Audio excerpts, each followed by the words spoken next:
Mesdames et messieurs, bonsoir et ravi de vous retrouver dans cette édition d'information hebdomadaire sur la télévision Info 7 Niger. Le maréchal Mahamat Idriss Déby Itno, président du Tchad, a effectué une visite de travail et d'amitié de 48 heures à Niamey ce 6 août 2025.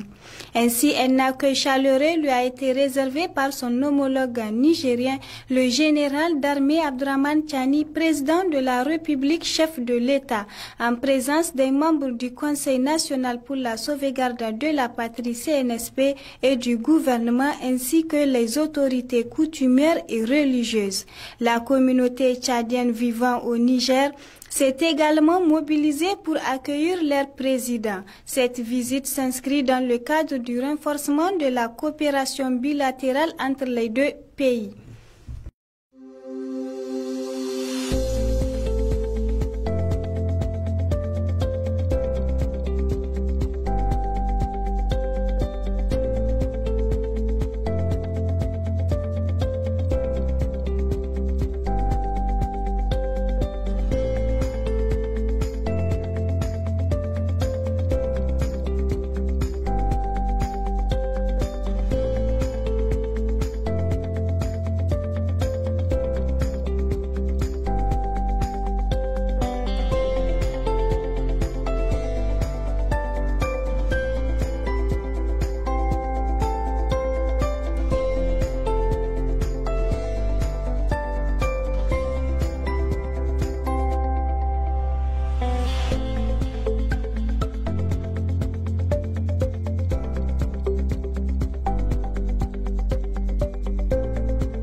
Le Centre international de conférence Mahatma Gandhi de Niamey a servi de cadre dans l'après-midi du jeudi 7 août 2025, la cérémonie d'ouverture de la rencontre culturelle internationale sur la langue et les cultures Songhai Zarma Dandi et la parenté à plaisanterie qui durera 3 jours. Cette initiative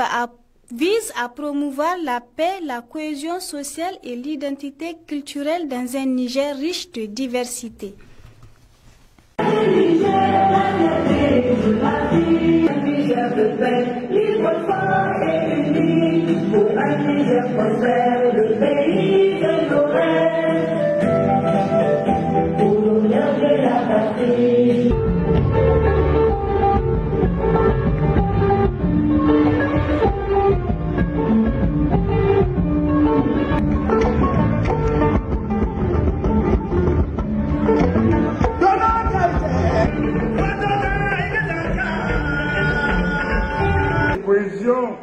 De par la dynamique qu'elle crée, nous allons suivre prévu à l'issue de nous aurons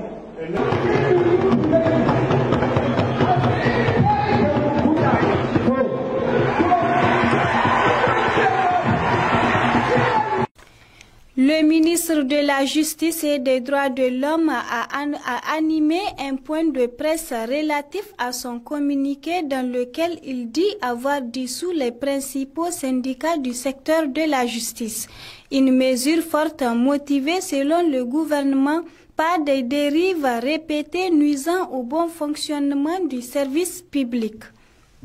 L'appréciation de la situation interroge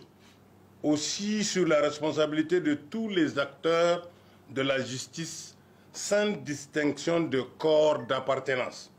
à travailler pour construire une justice de qualité, reposant sur l'impartialité, la confiance et la loyauté. La justice ne peut s'accommoder de structures mettant en avant les intérêts particuliers au détriment de l'intérêt général qui commande la mission de service public qu'elle est supposée remplir. Il est en effet un secret de polichinelle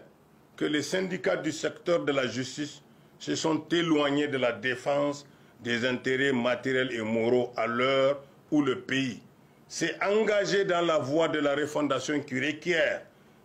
de nous changement d'attitude et comportement aussi bien dans les rapports avec les usagers du service public que dans la manière de servir. La promotion des valeurs incarnées par la justice ne peut se réaliser dans un contexte de conflit permanent sur fond de réclamations irréalistes et de lutte de positionnement encouragée par les militants à mal de notoriété, prêts à user de tous les moyens, y compris déloyaux, pour parvenir à leur fin, même si pour cela